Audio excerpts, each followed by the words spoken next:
विद्यार्थी मित्रांनो नमस्कार. मी डॉक्टर भारत यलगडाख, सहाय्यक प्राध्यापक, department of geography, KRT art, BH commerce and EM science, popularly known as a KTHM college. विद्यार्थी मित्रांनो, सर्वप्रथम आजच्या तासिकेमध्ये मी तुमचे सहर्ष स्वागत करीत आहे. आपण GG 220 जिओग्राफी ऑफ महाराष्ट्र म्हणजेच महाराष्ट्राचा भूगोल हा जो स्पेशलचा पेपर आहे याविषयी मागील तासिकेला आपण चॅप्टर नंबर 3 क्लायमेट किंवा महाराष्ट्राचे हवामान याविषयी चर्चा करत आलो आहोत. यामध्ये आपण असणाऱ्या महाराष्ट्राचे हवामान कसे, महाराष्ट्राच्या हवामानाचे वेगवेगळे प्रकार कसे आहेत, महाराष्ट्राच्या हवामानाचे सर्वसामान्य विभाग कसे पाडलेले आहेत हे आपण मागील तासिकेला बघितलं. त्यानंतर महाराष्ट्रात असणारे वेगवेगळे ऋतू असेल, हिवाळा ऋतू असेल, उन्हाळा असेल किंवा पावसाळा असेल, यामध्ये असणारे कोणकोणत्या परिस्थिती याचाही आपण मागील काही तासिकामध्ये त्याची चर्चा केली आहे. याचबरोबर महाराष्ट्रामध्ये असणारे वेगवेगळे हवामानाचे सर्वसामान्य विभाग कोणकोणते त्याचाही आपण मागील तासिकेला विचार केला आहे. म्हणजे महाराष्ट्राचे हवामान कसे, महाराष्ट्राच्या हवामानाचा कोणकोणत्या घटकाचा त्याच्यावर परिणाम झाला आहे याचाही अभ्यास आपण बऱ्याच तासिकेपासून करत आलो आहोत.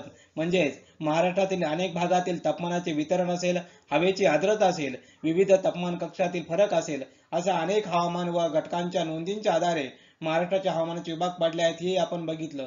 त्यामध्ये कोकणचे सागरी समहवामान असेल, कोकण किनारपट्टीचे सागरी समहवामान आहे, त्या हवामानावर अरबी समुद्राचा स्पष्ट प्रभाव पडतो. याचा अरुंद किंवा चिंचोळ्या किनारपट्टीवर खारे वारे असेल, मतले वारे असेल याचाही परिणाम होऊन दैनिक कमाल असेल किमान तापमानाकडे किती फरक पडला आहे याचाही अभ्यास आपण मागील तासिकेला केला आहे.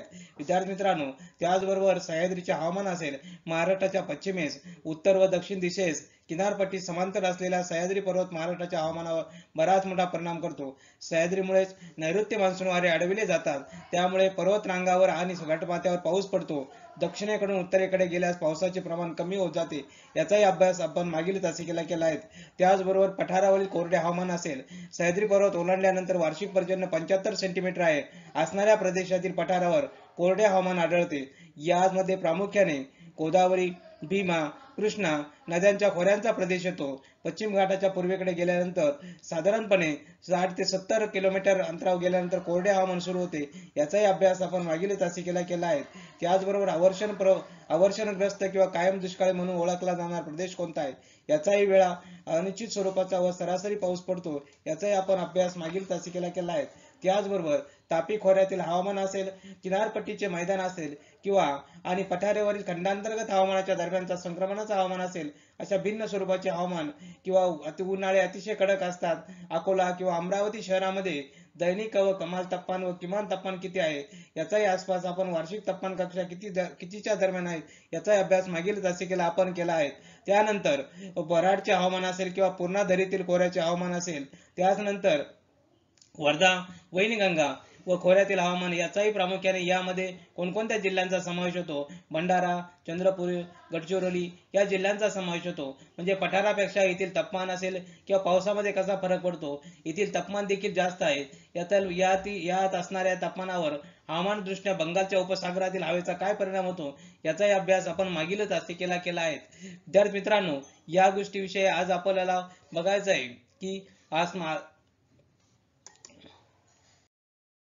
महाराष्ट्राच्या हवामानाचा अभ्यास करत असताना महाराष्ट्राच्या हवामानाचे वेगवेगळे अंग आपण बघितले.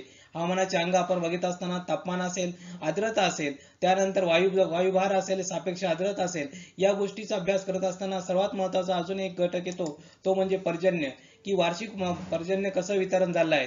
म्हणजे कोकणात असेल, कोकणात किती पाऊस पडतो, कोकणामध्ये कोणत्या ठिकाणी सर्वात जास्त पाऊस पडतो तर कोणत्या ठिकाणी सर्वात कमी पाऊस पडतो.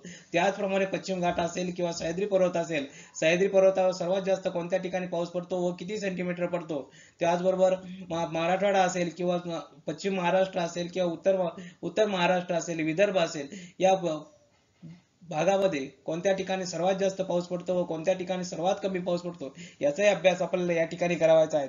म्हणजेच उदाहरणार्थ बघितलं तर अहमदनगर जिल्हा असेल किंवा सोलापूर जिल्हा असेल किंवा भंडारा, गोंदिया जिल्हा असेल, यामध्ये पडणारा पाऊस असेल तो किती सेंटीमीटर पडतो व कमी जास्त पडतो याचाही आपल्याला आजच्या तासिकेमध्ये अभ्यास करायचा आहे. म्हणजेच वार्षिक पर्जन्याचे वितरण कोणत्या भागामध्ये किती सेंटीमीटर पाऊस पडतो व कोणकोणत्या भागामध्ये किती कमी पाऊस पडलेला आहे किंवा या वार्षिक वितरणाचे वितरण आपण वर्गीकरण किंवा वार्षिक पर्जन्याचे वितरण कसे आहे याचा अभ्यास आज आजच्या तासिकेला करणार आहोत. विद्यार्थी मित्रांनो, आपण आज बघणार आहोत की वार्षिक पर्जन्याचे वितरण महाराष्ट्रामध्ये कसे झाले आहेत. त्या वार्षिक पर्जन्याचे वितरण म्हणजे पडणारा पाऊस किती सेंटीमीटर पडतो यावरून आपण त्याचे वर्गीकरण करण्यात आले आहे. हे वर्गीकरण कोणत्या भागामध्ये किती पाऊस पडतो म्हणजे किती सेंटीमीटर पडतो, कमी पडतो, कसा पडतो याविषयी आपण चर्चा करणार आहोत. त्यामध्ये आपण बघणार आहोत वार्षिक पर्जन्याचे वितरण याचे वर्गीकरण आपण खालीलप्रमाणे करण्यात आले आहे. म्हणजे ते पाऊस पडण्याच्या किती सेंटीमीटर पडतो यावरून पडण्यात आले आहेत. त्यामध्ये आपण पहिला जो प्रकार पाडला आहे तो 300 सेंटीमीटर पेक्षा जास्त पाऊस पडणारे प्रदेश. त्यानंतर पुढचा जो प्रदेश पाडला आहे दुसरा जो प्रदेश येतो तो 200 ते 300 सेंटीमीटरच्या दरम्यान येतो. त्यानंतर तिसरा जो येतो तो 100 ते 200 सेंटीमीटर दरम्यान असणारे प्रदेश, ज्या भागामध्ये 100 ते 200 सेंटीमीटर पाऊस पडतो असा जो प्रदेश येतो तो 100 ते 200 सेंटीमीटर मध्ये मोडला जातो. त्यानंतर 75 ते 100 सेंटीमीटर दरम्यान असणारा प्रदेश याचाही अभ्यास या ठिकाणी करावायचा आहे. त्यानंतर 60 ते 75 सेंटीमीटर दरम्यान असणारा पाऊस म्हणजे सेंटीमीटर पाऊस ज्या प्रदेशात पडतो तो असणारा प्रदेश. त्यानंतर 50 ते 60 सेंटीमीटर पाऊस पडणारा प्रदेश असेल त्याचा या ठिकाणी समावेश होतो. आणि 50 पेक्षा कमी पाऊस पडणारा प्रदेश असेल तर त्या ठिकाणी याचा समावेश होतो. अशा प्रकारे आपण वार्षिक पर्जन्याचे वितरण करत असताना अशा प्रकारे 300 पासून तर 50 सेंटीमीटरच्या प्रदेशावर 50 सेंटीमीटर पाऊस असणारा प्रदेश याचे वर्गीकरण आपण 300 सेंटीमीटर, 200 ते 300 सेंटीमीटर, 100 ते 200 सेंटीमीटर, 75 ते 100 सेंटीमीटर, 60 ते 75 सेंटीमीटर व 50 पेक्षा कमी असणारे प्रदेश असं आपण या ठिकाणी वर्गीकरण केले आहे. आता आपण प्रत्येक प्रत्येक प्रदेशाचं किंवा असणाऱ्या प्रत्येक घटकाविषयी किंवा प्रत्येक असणाऱ्या एका प्रकाराविषयी एका वर्गीकरणाविषयी आपण चर्चा करणार आहोत. म्हणजे 300 सेंटीमीटर प्रदेश पेक्षा जास्त पडणारे प्रदेश कोणकोणते आहेत, त्यात किंवा 200 सेंटीमीटर किंवा 200 ते 300 सेंटीमीटरच्या दरम्यान असणारे प्रदेश कोणते, त्या ठिकाणी किती पाऊस पडतो, कोणत्या काळामध्ये पडतो आणि कशा स्वरूपात पडतो याचाही आपल्याला या ठिकाणी अभ्यास करावायचा आहे. म्हणजेच 100 ते 200 सेंटीमीटर प्रदेशामध्ये पडणारे प्रदेश कोणकोणते, त्यानंतर याचाही अभ्यास आपल्याला या ठिकाणी करावायचा आहे. आता आपण पहिला बघणार आहोत की 300 सेंटीमीटर पेक्षा जास्त पाऊस पडणारे प्रदेश कोणकोणते. आता 300 पेक्षा जास्त म्हणजे त्या ठिकाणी अतिशय जास्त स्वरूपामध्ये पाऊस पडत आहे. म्हणजे या ठिकाणी अतिशय जास्त पाऊस पडतोय म्हणजे 300 सेंटीमीटर पेक्षा जास्त पाऊस पडतो. तर असे कोणकोणते प्रदेश आहे, तर आपण पहिल्यांदा बघूया की महाराष्ट्रामध्ये कोकण असेल, पश्चिम घाटामध्ये वार्षिक पर्जन्य. आता हे वार्षिक पर्जन्याविषयी आपण चर्चा करत आलो आहोत. म्हणजे वार्षिक पर्जन्याचे वितरण साधारणपणे 300 सेंटीमीटर पेक्षा जास्त आहे. म्हणजे आपण गेलो होतो किनारपट्टी लगत गेलो तर अरबी समुद्राच्या किनारपट्टी गेलो त्या ठिकाणी जास्त पाऊस पडत नाही हे आपल्याला माहिती आहे. पण त्याच्या पूर्वेला जर थोडंसं गेलो तर पावसाचे प्रमाण 300 सेंटीमीटर पेक्षा जास्त असते.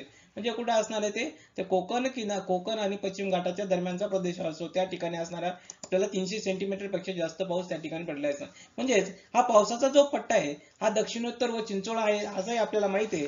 म्हणजेच या ठिकाणी असणारा पावसाचा प्रदेश हा की घाटमाथ्याचा असेल किंवा दक्षिण स्वरूपात असेल, या ठिकाणी आपल्याला असंही नमूद करता येईल की पाऊस किती स्वरूपात पडतो की कसा पडतो हे आपल्याला या ठिकाणी नमूद करता येईल. म्हणजे पावसाचं प्रमाण किती आहे आणि कोणत्या स्वरूपात आहे हे आपल्याला या ठिकाणी नमूद करावं लागेल. म्हणजे जास्त पावसाचा प्रदेश असेल किंवा महत्वाचा घटक आहे हे आपल्याला या ठिकाणी म्हणावं लागेल. किंवा असंही आपण म्हणत असतो की महाराष्ट्रामध्ये असेल की हवामान जसा महत्वाचा घटक आहे तसंच हवामानाच्या इतर घटका महाराष्ट्राच्या जीवनावर फारसा परिणाम करत नाही. पण पावसाचे वितरण असेल किंवा पावसाचे वितरण हे महाराष्ट्रातील हवामानाचा सर्वात महत्वाचा घटक हे कारणीभूत असतं. म्हणजे पावसाचे वितरण कशा स्वरूपाचे हे आपण बघत आलो आहोत. म्हणजे या ठिकाणी पावसाचा पट्टा हा दक्षिणोत्तर असेल, चिंचोळा स्वरूपामध्ये आहे असे आपल्याला म्हणावं लागेल. म्हणजेच किनारपट्टीला जसं अधिकाधिक पूर्वेकडे जावे तसं सह्याद्री पर्वताच्या पायथ्यालगतचा भाग येतो. एकदम सरळ भिंतीसारखा सह्याद्री पर्वत उभा आहे. म्हणजे या ठिकाणी असणारे अरबी समुद्रावरून येणारे बाष्पयुक्त वारे सह्याद्री पर्वतावर अडवले जातात व त्या ठिकाणी येऊन धडकतात आणि यामुळे असणारे या ठिकाणी मोठ्या प्रमाणावर पाऊस पडतो. आता रायगड जिल्ह्यामध्ये या ठिकाणी येतो रायगड जिल्ह्यामध्ये बिरा हे ठिकाणी या ठिकाणी वार्षिक पाऊस किंवा वार्षिक पर्जन्य साधारणपणे 500 सेंटीमीटरच्या दरम्यान आहेत. त्याचबरोबर कोल्हापूर जिल्ह्यामध्ये गेलो तर पश्चिम भागामध्ये वार्षिक पाऊस हा गगनबावडा या ठिकाणी 586 सेंटीमीटर, राधानगरीला 368 सेंटीमीटर. त्याचबरोबर पुणे जिल्ह्यामध्ये आलो तर पुणे जिल्ह्यामध्ये लोणावळा असेल त्या ठिकाणी 450 सेंटीमीटर, खंडाळा असेल तर त्या ठिकाणी 461 सेंटीमीटर इतका पाऊस हा साधारणतः या भागामध्ये पडतो. म्हणजे या ठिकाणी असणारे प्रदेश या ठिकाणी. त्याचबरोबर नाशिक जिल्ह्यातील इगतपुरी तालुका असेल त्या ठिकाणी 335 सेंटीमीटर पावसाची वार्षिक वार्षिक पावसाची नोंद आपल्याला बघावयास मिळते. म्हणजे अशा प्रकारे या ठिकाणी असणारा हा प्रदेश असेल आणि या ठिकाणी कोणत्या स्वरूपात किती किती पाऊस पडतो हे आपण बघितलं. त्यानंतर पुढे बघत असताना वार्षिक पर्जन्याचे दिवस कोणकोणते, तर महाराष्ट्रामध्ये सर्वसाधारण जास्त आपण विचार केला 300 ते 350 सेंटीमीटर पाऊस पडणारा प्रदेश असेल. त्या पडणाऱ्या प्रदेशामध्ये कोकण किंवा सह्याद्री पर्वतावर वार्षिक पावसाचे दिवस साधारणपणे 90 ते 143 दिवस आपल्याला बघावयास मिळतात. म्हणजे या ठिकाणी साधारणपणे 90 ते 143 दिवस पाऊस पडतो असं आपल्याला म्हणावं लागेल. म्हणजे याचाच अर्थ आपण जर विचार केला तर 90 असेल किंवा 143 दिवसाचं आपण जर महिन्यामध्ये कॅल्क्युलेट केलं तर साधारणपणे 3 ते 4 महिने पाऊस या ठिकाणी पडतो असं आपल्याला म्हणता येईल.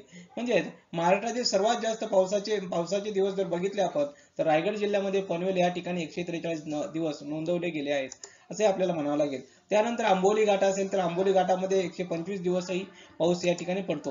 म्हणजे कोल्हापूर जिल्ह्यात गेलो होतो त्या कोल्हापूर जिल्ह्यामध्ये गगनबावडा या ठिकाणी या ठिकाणी 122 दिवस पाऊस ची नोंद झाली आहे. त्यानंतर सातारा जिल्ह्यात गेलो तर सातारा जिल्ह्यात महाबळेश्वर या ठिकाणी त्या ठिकाणी 119 दिवस पावसाची नोंद आपल्याला बघावयास मिळते. म्हणजे अशा प्रकारे या ठिकाणी पडणारा पाऊस आणि किती दिवस पडतो हे आपल्याला म्हणता येईल. त्यानंतर पुढे बघतो की सर्वात जास्त वार्षिक पर्जन्य कुठल्या कुठल्या प्रदेशामध्ये होतो. आता महाराष्ट्राच्या आतापर्यंत सर्वात जास्त पावसाची नोंद कोणत्या प्रदेशात झाली आहे याच्यावरून आता अभ्यास करत असताना आपल्याला असं म्हणता येईल की कोल्हापूर जिल्ह्यात जर आपण गेलो तर कोल्हापूर जिल्ह्यामध्ये गगनबावडा या ठिकाणी त्या ठिकाणी एक वेळेस 938 सेंटीमीटर पाऊस झाला एवढी नोंद झालेली असते आढळले. त्याच खालोखाल असेल महाबळेश्वरला असे 887 सेंटीमीटर पावसाची नोंदही आपल्याला आढळते. त्याचबरोबर सिंधुदुर्ग जिल्ह्यामध्ये आता हा एका दिवसात पडलेला किंवा कमी कालावधीमध्ये सर्वात जास्त पावसाची नोंद आहे ही आपण लक्षात ठेवा. किंवा आपल्याला माहिती आहे की तुम्ही म्हणाल की आंबोली घाटामध्ये सर्वात जास्त पाऊस पडतो, पण यात सर्वात जास्त पावसाची नोंद झालेली आहे हे लक्षात ठेवा. सिंधुदुर्ग जिल्ह्यामध्ये गेलो आपण तर त्या ठिकाणी 842 सेंटीमीटर पावसाची नोंदही आपल्याला या ठिकाणी बघावयास मिळतो. आता ह्याच भागामध्ये म्हणजे या ठिकाणी जरी पाऊस जास्त पडत असला पण थोडासा कमी काही भागामध्ये पडतो, तो एक भाग आपण अभ्यासून घेऊया की सर्वात कमी पावसाची पर्जन्याची नोंद साधारणपणे रायगड जिल्ह्यामध्ये जर आपण गेलो त्या ठिकाणी पेन तालुक्यामध्ये 130 सेंटीमीटर पावसाची नोंद आपल्याला बघावयास मिळते. त्यानंतर रत्नागिरी जिल्ह्यामध्ये गेलो तर रत्नागिरी जिल्ह्यामध्ये राजापूर असेल किंवा दापोली असेल या ठिकाणी 153 सेंटीमीटर पाऊस पडला याची नोंद आपल्याला या ठिकाणी बघावयास मिळत असते. म्हणजेच अशा प्रकारे रत्नागिरी जिल्हा असेल म्हणजे जरी तो भाग जास्त वार्षिक पर्जन्याचा असेल पण त्या ठिकाणी कमी वार्षिक पर्जन्याची नोंद पण आपल्याला बघावयास मिळत असते. अशा प्रकारे वार्षिक पाऊस हा 300 सेंटीमीटर पेक्षा जास्त पाऊस पडणाऱ्या प्रदेशापेक्षा मधील 24 तासात कुठल्या भागामध्ये म्हणजे 24 तासामध्ये सर्वात जास्त पाऊस पडला. म्हणजे थोडक्यात आपण असा विचार केला की या ठिकाणी असणारा वार्षिक पर्जन्य 300 सेंटीमीटर पेक्षा जास्त आहे, पण या ठिकाणी असणारा हा 24 तासातील म्हणजे एका दिवसातील पाऊस सर्वात जास्त कोणत्या प्रदेशात पडला. तर त्याचेही उदाहरण आपल्याला बघता येईल की रायगड जिल्ह्यामध्ये विरा तालुका त्या ठिकाणी 24 जुलै 1989 रोजी 24 तासामध्ये 71.3 सेंटीमीटर पाऊस पडला होता. म्हणजे हे रायगड जिल्ह्यामधलं ठिकाण सांगितलं. त्याचबरोबर माथेरानला 1921 साली 65.7 सेंटीमीटर ही पाऊस नोंद झाला होता. त्यानंतर रोहा या ठिकाणी 63 सेंटीमीटर पाऊस हा झालेला आहे. त्याचबरोबर कर्जतला जे ठिकाण आहे रायगड मधील त्या ठिकाणी 60.5 सेंटीमीटर पाऊस हा एका दिवसात पडलेला आहे असे आपल्याला या ठिकाणी नोंद बघावयास मिळत असते. म्हणजेच याच गोष्टीचा आपण विचार करत असताना की 200 हे झालं याविषयी. आता आपण पुढचा जो प्रकार पाहणार आहोत की 200 ते 300 सेंटीमीटरच्या दरम्यान असणारे प्रदेश कोणकोणते. आता 200 ते 300 सेंटीमीटर असणारे प्रदेश आपण बघितले किंवा 300 पेक्षा जास्त असणारे प्रदेश आपल्याला माहित झाले. आता आपण पुढच्या प्रकाराकडे जाणार आहोत की 200 ते 300 सेंटीमीटर दरम्यान असणारे प्रदेश कोणकोणते आहेत, त्यात कोणकोणत्या समावेश होतो. म्हणजे अरबी समुद्रालगतचा कोकण किनारपट्टी लगतचा उत्तर दक्षिण चिंचोळा भाग असेल किंवा आणि घाटमाथ्याचा लगेच असणारा मावळ भाग असेल या भागात पावसाचे प्रमाण हे साधारणतः 200 ते 300 सेंटीमीटरच्या दरम्यान आहेत असं आपल्या लक्षात येईल. आता लक्षात आलं असेल की 200 ते 300 सेंटीमीटर पाऊस पडणारा प्रदेश कोणता आहे, तर अरबी समुद्रालगतचा कोकण किनारपट्टीचा उत्तर दक्षिण चिंचोळा भाग आणि घाटमाथ्याचा लगेच मावळ भागामध्ये पावसाचे प्रमाण म्हणजे थोडक्यात आपण बघितलं सह्याद्री पर्वताचा मावळ भाग यामध्ये ज्या ठिकाणी सुरू होतो त्या ठिकाणी असणारा पावसाचं प्रमाण हे 200 ते 300 सेंटीमीटर, म्हणजे हा तुमचा प्रदेश लक्षात आला आहे. त्यानंतर आता या ठिकाणी बघितल्यानंतर आपण ह्याही पट्ट्यामध्ये जर गेलो तर ह्या पट्ट्यामध्ये गेल्यानंतर आपल्याला असं आढळतं की कोकणामध्ये देवगड आहे त्या ठिकाणी 265 सेंटीमीटर पावसाची नोंद झाली आहे. त्यानंतर हरणे हे गाव आहे त्या ठिकाणी 252 सेंटीमीटर पावसाची नोंद झाली आहे. मुरुड असेल, मुरुडला 246 सेंटीमीटर पावसाची नोंद झाली. त्यानंतर अलिबागला 224 सेंटीमीटर पाऊस आहे. म्हणजे आता आपण या सर्वांचा विचार करत असताना दक्षिणेकडून उत्तरेकडे जसं जसं जाऊ तसं तसं पावसाचे प्रमाण कमी कमी होत गेल्याचे आपल्याला बघावयास मिळेल. म्हणजे ह्याही गोष्टी आपल्या लक्षात आल्या पाहिजेत की कोणत्या प्रदेशाकडे पावसाचे प्रमाण कमी होत जाते किंवा जास्त होत जाते हे आपण बघितलं गेलं पाहिजे. म्हणजे आता त्यात मावळ भागाचा जर आपण किंवा सह्याद्री पर्वताचा काही उत्तर दक्षिण त्याला विचार केला तर त्या ठिकाणी नाशिक असेल, पुणे असेल, सातारा असेल, कोल्हापूर असेल या जिल्ह्यांच्या पश्चिम भागामध्ये यामध्ये याचा समावेश होत असतो. म्हणजे ह्या सर्व भागामध्ये हे जिल्हे या ठिकाणी येत असतात. यात कोकणामध्ये जर आपण गेलो तर कोकणामध्ये सिंधुदुर्ग असेल, रत्नागिरी असेल किंवा रायगड जिल्ह्याच्या किनारपट्टीचा जो प्रदेश आहे त्या ठिकाणी किंवा आणि ठाणे असेल या ठिकाणी वार्षिक पर्जन्य साधारणपणे 200 ते 300 सेंटीमीटर दरम्यान आहे असं आपल्याला या ठिकाणी नमूद करावं. म्हणजे अशा प्रकारे या ठिकाणी 200 ते 300 सेंटीमीटर दरम्यानचा पाऊस पडणारा प्रदेश कोणकोणता आहे हे आपल्याला लक्षात आलं आहे. त्यानंतर आता आपण पुढे जाणार आहोत की 200 ते 300 सेंटीमीटर पाऊस पडणारे प्रदेश. याच पट्ट्यामध्ये सर्वात जास्त पावसाची नोंद पालघर जिल्ह्यामध्ये वाडा या ठिकाणी 287 सेंटीमीटर झाले आहेत असं आपल्याला या ठिकाणी नमूद करता येईल. त्याचबरोबर श्रीवर्धन असेल त्या ठिकाणी 286 सेंटीमीटर, गुहागर असेल त्या ठिकाणी 275 सेंटीमीटर, शहापूरला 266 सेंटीमीटर, कल्याणला 200 सेंटीमीटर. तर मुंबई शहर आहे, मुंबई शहरामध्ये वार्षिक पर्जन्य 224 सेंटीमीटर. मुंबई उपनगरमध्ये 241 सेंटीमीटर पाऊस पडला आहे. त्यानंतर कुलाबा या ठिकाणी 213 सेंटीमीटर, सांताक्रूज येथे 239 सेंटीमीटर पाऊस पडला आहे तर बोरिवलीमध्ये 261 सेंटीमीटर पाऊस पडला आहे. म्हणजेच याचबरोबर आता आपण विचार करत असताना कोल्हापूर जिल्ह्यात जाऊया. कोल्हापूर जिल्ह्यामध्ये चंदगड या ठिकाणी वार्षिक पर्जन्य 290 सेंटीमीटर पडतो. त्यानंतर सातारा जिल्ह्यात आलो तर सातारा जिल्ह्यामध्ये पाचगणीला 220 सेंटीमीटर पाऊस पडतो. पालघर जिल्ह्यामध्ये किंवा तर पुणे जिल्ह्यामध्ये असेल वेल्हे या ठिकाणीही 258 सेंटीमीटर पाऊस पडतो आहे. नाशिक जिल्ह्याचा आपण विचार केला तर नाशिक जिल्ह्याच्या पश्चिम भागामध्ये त्र्यंबकेश्वर या ठिकाणी या त्र्यंबकेश्वरला 260 सेंटीमीटर पावसाची नोंद झाली आहे. त्याचबरोबर पेठ तालुका असेल, पेठला 227 सेंटीमीटर पावसाची नोंद आपल्याला बघावयास मिळत असते. याचबरोबर महाराष्ट्रामध्ये सांताक्रूज असेल त्या ठिकाणी आपल्याला मुंबई असेल, मुंबईला साधारणतः आपण एक उदाहरण बघितलं 27 जुलै 2005 रोजी 24 तासातील विक्रमी पावसाची नोंद आपल्याला या ठिकाणी बघावयास मिळाली असते. म्हणजे ती किती झाली असते तर 94.24 सेंटीमीटर पावसाची नोंद झाली आहे. अशा प्रकारे 200 ते 300 सेंटीमीटर दरम्यान पाऊस पडणारे प्रदेश आपण बघितले. म्हणजे कोणकोणत्या भागामध्ये किती पाऊस पडतो, किती स्वरूपात पडतो याचाही आपल्याला अभ्यास या ठिकाणी समजला आहे. म्हणजे कोणत्या भागामध्ये किती पावसाच्या वरून की अशा प्रकारे ह्या पावसाचे वितरण आपल्याला बघावयास मिळत असते. हे 200 ते सेंटीमीटर म्हणजे आता 200 ते 300 सेंटीमीटर पावसाचे जरी प्रदेश बघितले. आता वार्षिक पर्जन्याचे दिवस कसे या भागामध्ये म्हणजे 200 ते 300 सेंटीमीटरच्या दरम्यान पडणाऱ्या पावसाच्या प्रदेशात वार्षिक पर्जन्याचे दिवस म्हणजे किती काळ पाऊस पडतो. तर आता बघूया आपण की महाराष्ट्रामध्ये 200 ते 300 सेंटीमीटर पाऊस पडणाऱ्या कोकण व घाटमाथ्याच्या काही भागामध्ये गेलो आपण तर त्या ठिकाणी साधारणतः 75 ते 101 दिवस पाऊस पडतो असं आपल्याला म्हणता येईल. म्हणजेच साधारणतः 2 ते 2.5 ते 3 महिने पाऊस या ठिकाणी पावसाचे दिवस असतात असं आपल्याला म्हणता येईल. म्हणजेच ह्या पावसाच्या प्रदेशामध्ये जर आपण विचार केला तर कोल्हापूर जिल्ह्यातील चंदगड या ठिकाणी वार्षिक पर्जन्याच्या 101 दिवस पावसाची नोंद झाली आहे असं आपल्याला या ठिकाणी नमूद करता येईल. त्याचबरोबर सिंधुदुर्ग जिल्ह्यातील देवगड या ठिकाणी त्या ठिकाणी 93 दिवस पावसाची पर्जन्याची नोंदही झाली आहे.